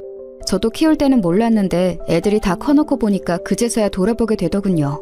아들이 사교적이고 활발한 자기 누나들을 자기보다 더 잘났다고 보고선 은근한 자격지심을 갖고 있는 것 같다는 생각이 들었어요. 딸들이 결혼들까지 잘했기 때문에 아들은 많은 생각을 또 했겠죠. 악착같이 더 열심히 살아봐야겠다는 그런 생각이요. 며느리 또한 시댁으로부터 도움받으며 결혼하게 된 상황에 감동받은 심정을 표했습니다. 어머님, 정말로 감사드려요. 저도 제가 유신 씨에 비해서 조건이 떨어지는 거 잘 알고 있는데 저의 아무것도 탓하지 않으시고 무조건적으로 저를 받아주셔서 저는 큰 은혜를 입었다고 생각하고 있어요. 이런 시댁이 생긴 게 제 일생일대의 복인 것 같네요. 감사히 생각할 줄은 알아도 그걸 말로 뱉는 걸 모르는 이들도 많은데 역시 야무지고 똑소리나가 현명하네. 내가 정말로 사람을 제대로 잘 본 모양이야. 저는 며느리를 보며 아주 흐뭇했습니다. 뭘 더 바라겠나요? 아들과 서로 아껴주며 사랑하고 사람 됨됨이 괜찮고 그러기만 하면 사실 완벽한 거였죠. 아들 며느리 부부는 행복한 결혼식을 올렸고 살림 차려서 잘 살아갔습니다. 이듬해 며느리의 임신 소식이 들려왔고요. 그렇게 저는 자식들 셋 다 결혼시키고 평안한 노년만을 조용히 보낼 줄로 알았어요. 그런데 생각처럼 그렇게 흘러가질 않더군요. 언제부터였을까요? 아마 아들 며느리 부부의 아이인 제 손주 재훈이의 돌잔치 이후로 뭔가 달라졌던 것 같네요. 그건 미묘한 변화였어요. 며느리가 원래도 쓸데없는 미사여구를 잘 안 얻는 성격이었고 아양이나 아부를 안 떠는 사람이었기에 저는 파악을 마친 후였으므로 며느리가 단 한 번도 저에게 이런저런 호들갑을 떨며 말을 한다거나 애교를 부린다거나 그런 적 없었으나 그러려니 하고 말았습니다. 가끔씩 잊지 않고 아기 사진을 저에게 전송해주고 날 한 번씩 잡아서 같이 밥 먹고 근교에 나들이 가고 이러면 된 것이었죠. 저도 제 생활이 있었으니 그 정도가 적당했어요. 그런데 돌잔치 진행하는 것을 세세한 걸 독단적으로 결정했을 때 뭔가 이상하다고 느꼈습니다. 저는 분위기를 띄울 전문 사회자, 참석한 모든 사람들이 함께 신나게 놀 수 있는 나와서 춤추는 시간, 이런 것들을 원했는데요. 며느리가 딱 잘라서 거절했어요. 어머님, 그런 게 촌스럽다든지 별로인 것 같다든지 그런 말씀은 굳이 안 드릴게요. 제가 알아서 기획 알아보고 요즘 젊은 엄마들이 뭘 선호하는지 유행하는 거 찾아서 그대로 할 테니까요. 어머니께서는 의견을 안 주셨으면 좋겠어요. 이미 촌스럽다 별로이다 이렇게 할 말 다 한 것 같은데 아무튼 뭐 그래, 네가 그렇게 하겠다니까. 알겠다. 너 알아서 해라. 네가 어련히 잘하겠지. 민망하기도 했고 좀 서운하더라고요. 저는 손주 재훈이가 갓난아기 적에 너무 예쁜 그 모습을 실컷 매일 보고 싶은 마음이 컸었는데 며느리가 자기 불편하다는 이유를 자꾸 대서 제가 마음껏 보러 갈 수가 없었거든요. 아들에게 슬쩍 이런 저의 마음을 전달해봐도 출산한 사람이 불편하다는데 제가 뭘 어쩌겠어요. 이런 식으로 자기 역시 저에게 슬쩍 돌려서 표현을 하니 제가 별 뾰족한 수가 없었네요. 며느리는 아기를 자기 식대로 하나부터 열까지 자기가 돌봐야 안심이 된다고 여기면서 절대 그 누구에게도 맡기지 않았습니다. 딸들은 이런 며느리의 형태를 보며 사실은 그 당시에 한마디씩 했었어요. 싸가지가 없다나 뭐라나 하면서요. 그런데 제가 중간에서 딱 말렸습니다. 어차피 나도 내 생활이 있어. 나도 바쁘게 사는데 애기를 봐봤자 뭘 하겠니? 내가 혹시 발이 거기 묶일까봐 걱정이나 되겠지. 자기 애를 벌써부터 그렇게 잘 챙기면서 육아를 하는데 앞으로는 애를 얼마나 교육을 잘 시키겠어? 나는 이렇게 좋은 애 엄마도 드물다고 봐. 뭐든지 장단점이 있는 거니까 너희들은 괜히 시누이 노릇할 생각 마라. 제가 며느리 편을 든다고 딸들은 툴툴 댔었죠. 그래도 저는 자기 친정을 가까이에 못 두고 사는 며느리가 혼자 외로운 싸움이라도 할까봐 무조건 일단 웬만하면 며느리 편을 들어주려고 했었던 거예요. 그런데 돌잔치에서 떡하니 저를 무시하며 독단으로 행동해버리니까 저 역시도 조금 서운해버렸던 것이죠. 며느리 돈으로만 돌잔치하는 것도 아닌데 이건 좀 서운할 만한 일이라고 제가 아들에게 정말 짧게 제 기분을 말한 적이 있었는데요. 저는 설마 이것 가지고 며느리가 두고두고 속에 담아둘 줄은 몰랐어요. 아들 딴에는 제 생각을 전달해 주겠다시고 며느리에게 이걸 말했던 건데 며느리 입장에서는 무척 분했나 봅니다. 돌잔치 이후로 몇 달이 지났을 때 귀농한 지인이 저에게 채소를 이것저것 한가득 보내준다고 하여서 저는 그걸 당연히 며느리와 나눌 생각을 했어요. 내가 보니까 일단은 배추 겉절이 김치를 하면 좋겠더구나. 예, 너 내일 시간 되지? 재훈이 데리고 여기 와서 나하고 같이 이것저것 만들자. 네? 당장 내일이요? 그건 좀 어려울 것 같아요. 제가 아기 낳은 이후로 일을 재택근무로 돌려서 하고 있는 거 아시죠? 제가 그냥 집에만 있는 게 아니라 집에서 일을 하고 있는 거라서요. 시간 내기가 어려울 것 같아요. 네가 아무리 일을 한다고 해도 밖에 나가서 사회생활하고 돈 벌어오는 우리 유신이만 하겠니? 네가 열심히 하고 있는 것은 잘 알겠는데 매번 그렇게 일 핑계 대면서 세상에서 가장 바쁘게 일하는 사람이냐 구니까 내가 정말 당황스럽구나. 월요일부터 일요일까지 너는 어쩜 하루도 안 빼먹고 일을 한다고 할 수가 있니? 그럼 그만큼 돈은 벌리는 거고? 이럴 줄 알았어요. 어머님, 지금 제가 애기 아빠보다 적게 번다고 그 말씀 하고 싶으신 거죠? 돈도 잘 못 버는 주제에 말 번지르르 하게 하지 말라고 지금 그러시는 거잖아요. 돌잔치도 제 돈 아닌데 제가 멋대로 진행했다고 불만 품으셨던 거 다 알고 있어요. 저는 제가 엄마로서, 아내로서, 며느리로서 그 기본 도리만 하면 된다고 생각했는데요. 그게 아니었나 보네요. 역시 모든 건 돈이 우선이었나 봐요. 제가 참고해서 더 열심히 살겠습니다. 돈이 문제가 아니라 그 기본 도리란 것을 잘 하고 있는지부터가 저는 의문이었는데 며느리가 너무 예민하게 나오니까 제가 할 말이 없더라고요. 앙칼지게 받아치는 것 앞에서 제가 말을 더 얹기가 민망할 정도였어요. 이렇게 되니까 아들에게 말을 하는 것도 제가 다 일러바치면서 며느리 혼내달라고 하는 꼴이 될까봐 그러지 못했습니다. 며느리가 육아에 지쳐서 많이 예민해졌다고 생각했고 저는 그 이후로 되도록 며느리에게 아무런 요구도 하지 않으면서 가만히 지냈어요. 이런 저를 아들 며느리 부부가 눈치챘는지 어쨌는지 한동안 아주 조용한 시간이 흘렀습니다. 그러던 어느 날 웬 주말 아침부터 아들의 전화가 걸려왔어요. 엄마, 이런 부탁 정말 안 드리고 싶었는데요. 암만 해도 이 방법이 가장 나을 것 같아서 고민하다가 말씀을 드리게 됐어요. 뭔데 그렇게 뜸을 들여? 혹시 너희들 돈 없어서 나에게 돈이라도 꾸려는 거야? 제가 일부러 장난스럽게 받아쳤죠. 왜냐하면 전에 없이 아들의 목소리가 우물쭈물 자신이 없었거든요. 분위기를 얼른 풀려고 그렇게 굴면서 저는 머릿속으로 어떤 가정을 하나 떠올려냈습니다. 아들이 저에게 연락한 용건 말이에요. 아무래도 그것 같더라고요. 그리고 제 직감은 적중했지요. 잠시 뜸을 들이던 아들이 말을 했습니다. 엄마, 그건 아니고요. 다름이 아니라 저희 재훈이요. 혹시 다음 달부터 엄마가 좀 봐주실 수 있을까요? 평일에만 봐주시면 될 것 같아요. 사실은 조금 갑작스럽긴 하지만 재훈 엄마가 일을 다시 나가게 되었거든요. 애를 봐달라고? 아니, 그건 그렇다고 치는데 재훈 애미는 앞으로도 집에서 재택근무인지 뭔지 아는 걸 계속 하는 거 아니었어? 이게 좀 이야기가 있어요. 우선 재택근무라는 거요. 일반 출퇴근하는 직장보다 벌이가 적어요. 그리고 일감 주어지는 게 매달 일정하지가 않아서 이것 때문에 재훈 엄마가 많이 스트레스를 받아 했어요. 아하, 그게 그런 것이었구나. 그럼 매달 150을 벌 때도 있고 200을 벌 때도 있고 그게 그런 일이었던 거네? 애미가 그러면 돈이 매달 똑같지 않으니까 그게 싫어서 아예 다시 출퇴근하는 직장으로 나간다는 거니? 그렇다기보다는요, 돈도 돈이지만 일감을 더 주네 마네 하면서 담당자하고 재훈 엄마가 몇 번 승강이를 벌였어요. 한마디로 그러니까 자존심의 문제인 거죠. 재훈 엄마는 더는 이런 식으로는 일을 못하겠다고 하였고 저희가 맞벌이를 포기할 수 있는 사정도 아니고 그러다 보니까 여차저차해서 다시 사무실로 나가기로 한 거죠. 그런데 일을 하는 건 하는 건데 그렇게 되면 애가 걸려서요. 재훈이가 어린이집에 오래 붙어있는 걸 별로 안 좋아해요. 엄마도 아시겠지만 애 성격 자체가 좀 그런 것 같아요. 고집불통이라서 저희도 이 부분은 어쩌지 못하고 있네요. 아무튼 간에 정리를 하자면 내가 다음 달부터 평일에 애를 봐줬으면 한다는 거지? 어린이집은 지금처럼 그 시간에 끝나는 거고 그러면 내가 애를 기다렸다가 애가 집에 오면 돌보면 되는 거네? 오케이, 알았어. 우리 아들 엄마가 그렇게 해줄게. 정말이세요? 이렇게 바로 해주신다고 하는 거예요?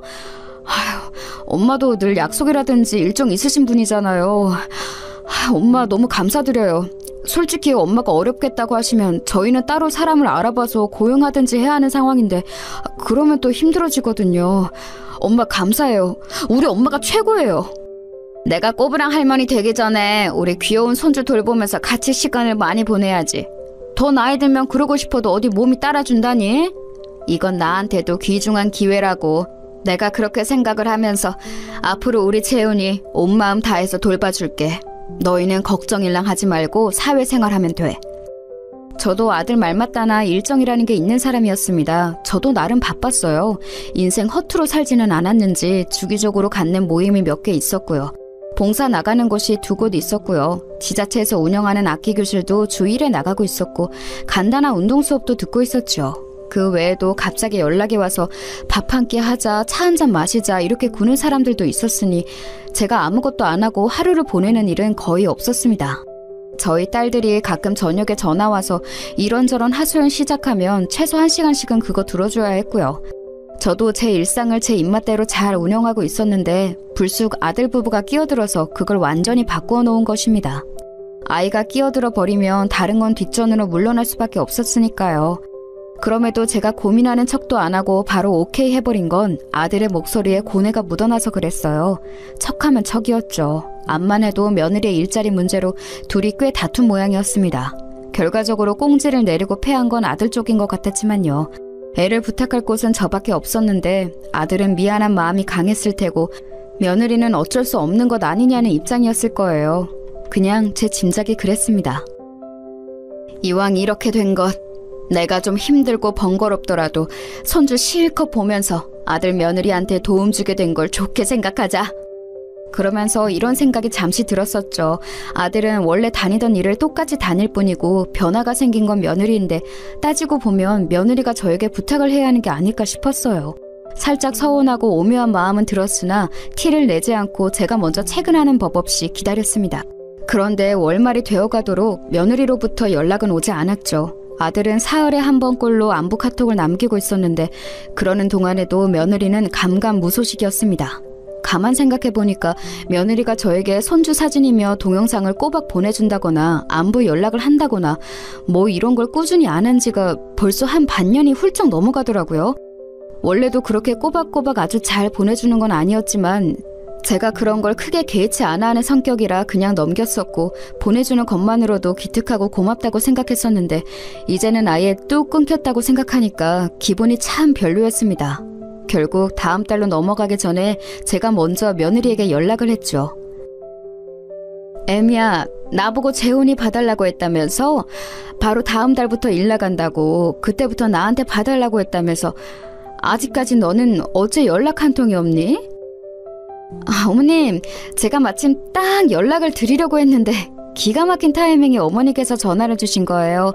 1분만 기다리셨어도 제 전화 받으셨을 텐데 이렇게 제가 또 억울해지네요. 억울하다는 말이 조금 당황스럽게 들렸죠. 그리고 지금 생각해보니까 며느리가 정말로 그때 저에게 연락을 하려고 했는지 안 했는지 진위 여부를 알게 뭐랍니까? 이제야 이 대목이 짚어지네요. 당시에는 그러지 못했다는 게 한탄스럽습니다. 며느리를 향해 엉겁결에 이런 대답을 하고 말았거든요. 그래? 아이고, 내가 조금만 더 기다려볼 것을 그랬구나. 너 많이 바빴니? 나에게 진작 연락을 줄 법했는데 안 하는 걸 보니 무슨 사정이 있겠다 싶었어. 다시 출근을 하려니까 이것저것 정리하고 확인할 게 많아서 그랬어요. 이해해 주실 수 있죠? 응? 그럼 뭐 이해 못할 게 뭐가 있겠니? 전부 다 애 키우고 먹여 살리겠다시고 너희 둘이 열심히 하는 것인데 부모로서 너희가 나날이 발전하는 것 같구나.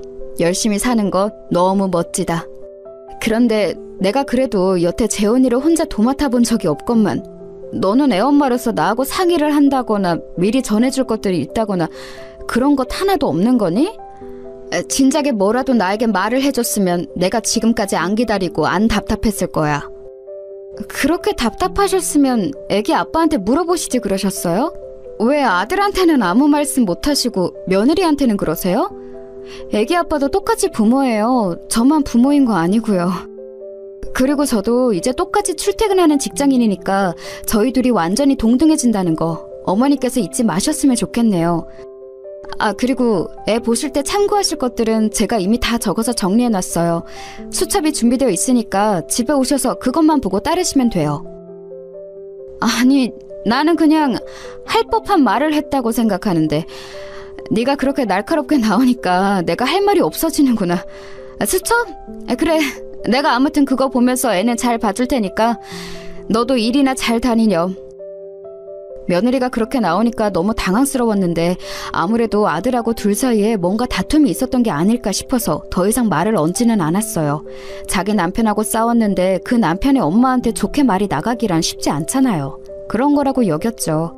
그래서 손주를 돌봐주기로 한 날이 직전으로 다가왔을 때 제가 슬며시 아들에게 물어봤습니다. 둘이 싸웠지? 그래서 재혼 애미가 나한테 먼저 연락도 없이 입을 꾹 다물고 있었던 거지? 새삼스럽게 싸운 건 아닌데요. 그냥 저번 일 때문에 그래요. 저는 재혼 엄마가 재택근무를 1년 정도라도 더 하다가 출퇴근 근무를 하길 바랐고 재혼 엄마는 하루빨리 재택근무를 그만두고 싶다는 입장이었고 그때 언쟁을 좀 벌였던 게 아직 후유증이 있나 봐요. 엄마 신경 쓰이게 해드린 것 같아서 죄송해요. 저희가 더 잘할게요. 근데 엄마도 조금은 이해를 해주세요. 재혼 엄마가 그동안 일하랴 애 돌보랴 집안 살림하랴 너무 정신없이 힘들게 지냈잖아요. 그간 피로나 스트레스가 꽤 쌓인 모양이고 이제 하고 싶은 업무 하면서 지내면 재혼 엄마도 좀 낫겠죠. 스트레스 받아서 재혼 엄마가 가끔 욱할 때도 있는데 얼마나 힘들었으면 속에 저런 게 쌓였을까 하는 너그러운 눈으로 엄마가 봐주셨으면 좋겠어요. 우리 아들이 그렇게 말을 하는데 내가 당연히 들어줘야지. 아무렴 앞으로 내가 애미한테 살뜰히 잘해주마. 애미가 마음 놓고 일 다닐 수 있도록 내가 애를 잘 돌보는 게 우선이겠지. 저는 대수롭지 않은 듯 대답했었으나 머릿속은 뒤죽박죽이었습니다. 속으로는 애가 무슨 말을 하는 거야 싶었었죠. 재택근무를 하면서 일도 좋지 않고 애도 혼자 돌보고 그러면서 살림까지 다 하겠다고 나섰던 건 바로 며느리 본인이었습니다. 저는 그걸 나눠 해주기 싫다고 한 적이 없었고요. 오히려 거들어주고 함께하고 싶다는 의사는 예전에 여러 번 비춘 적이 있었으나 며느리가 상당히 떨떠름한 반응을 보이며 사실상 저를 거절하는 바람에 그럴 수 없었던 거예요. 아무튼 속에 꽁기한 것을 간직한 채로 저는 손주를 돌봐주기 시작했습니다. 계속 교류를 하고 지내다 보면 아들과 며느리 부부하고 제가 거리가 많이 가까워지지 않을까 싶었네요. 이게 다 안 친하기 때문에 제가 며느리하고 어딘가 어긋나 있는 거라고 생각했습니다. 가까운 사이였다면 기분이 별로 상할 일도 없었을 것 같았네요. 제가 집에서 점심을 느지막하게 먹고 출발하면 시간이 딱 맞았어요. 귀여운 손주, 재훈이는 어린이집에서 꽤 놀고 오는 것인데도 에너지가 넘치는 것인지 자꾸 움직이면서 뭘 하려고 들었어요. 그런 어린 아이를 보려니까 정말 하루 이틀 만에 삭신이 쑤시더군요. 운동을 틈틈이 안 해놨으면 큰일 날 뻔했단 생각이 들었네요. 처음 돌봐주기로 하고 2주가 지났을 때 제가 재훈이의 에너지에 백기를 들었고 도저히 집안에서만 감당할 수 없어서 놀이터에 데리고 나가기 시작했습니다.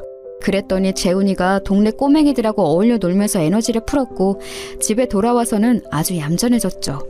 그걸 며느리가 바로 알아차리더라고요. 어머님, 아이가 계속 피곤하다는 듯이 잠을 자길래 물어봤더니 놀이터에 계속 데려가고 계셨더라고요. 어머님, 멋대로 그러시면 곤란해요. 제가 수첩에 놀이터에 사람이 많은 오후 2시부터 5시 사이에는 데려가지 마시라고 분명히 적어놨는데요. 그 시간 어기셨더라고요. 뭐 어때서 그러니? 애가 사고를 당한 것도 아니고 얼마나 신이 나 있는데. 그건 중요한 게 아니죠. 지킬 건 지키셔야 한다는 게 가장 중요한 거죠. 그리고 어머님, 멋대로 아이한테 과자 같은 거 사주지 마세요. 과자는 집에 있는 것들로만 주셔야 돼요. 제가 엄선한 것들이니까요. 반찬도 만약에 새로 만드실 거면 제가 적어놓은 메뉴들만 만드셔야 되는 거 아시죠? 아유, 깐깐하다 못해서 사람을 질리게 만들더군요. 상대해 봐야 제 입만 아프겠다 싶어서 그냥 알았다고 했어요. 그런데 철두철미하게 매사에 지킬 것 같으면 제가 할머니가 아니라 아가씨였겠죠. 저는 상황에 맞춰서 제 손주한테 가장 맞는 걸 해주고 싶었을 뿐이에요. 재훈이가 어린이집에서 오던 길에 식당에 붙여져 있는 광고지에서 반찬을 보고 손가락질을 했어요. 거긴 죽집이었는데 반찬으로 나오는 장조림을 홍보하고 있더군요. 먹고 싶다고 자꾸 보채길래 저걸 사줄까 하다가 바깥 음식은 너무 자극적일 것 같아서 제가 직접 만들어주기로 했습니다. 재훈이가 촉감놀이 장난감에 푹 빠진 사이 저는 신선한 고기로 장조림을 만들었죠. 간만에 만들어 보니까 의욕이 생겨서 아들하고 며느리 먹을 것까지 뚝딱 해놨습니다. 특히 아들이 장조림 같은 거 잘 먹거든요. 노느라 허기졌던 아이는 장조림과 함께 밥을 금세 다 비웠어요. 어찌나 잘 먹던지요. 아들과 입맛이 닮은 것 같아서 유독 귀엽게 보였답니다. 그래서 아이를 붙잡고 이런저런 말을 붙이면서 식탁에서 시간을 더 보내고 있었는데 며느리가 그날따라 일찍 귀가했습니다. 그날이 회사들이 일찍 퇴근을 시키는 날이었나 봐요. 며느리가 아들을 주차장에서 만났다고 했거든요. 아들은 차에 이상 없는지 잠깐 점검하고 올라온다고 했습니다. 그러려니 하면서 듣고 있었는데 식탁 위를 살펴보던 며느리의 눈매가 가늘어졌어요. 그때 왠지 예감이 좋지 않았는데 며느리가 갑자기 젓가락을 챙겨오더니 아이가 먹고 몇 가닥 남긴 장조림을 얼른 집어먹어 보는 겁니다. 이게 뭐야? 엄청 짜잖아? 어머님, 지금 이걸 애 먹일 반찬이라고 만드신 거예요? 밥하고 먹는 건데 그럼 내가 싱겁게 해야 됐니? 너희 먹을 것도 만들어놨는데.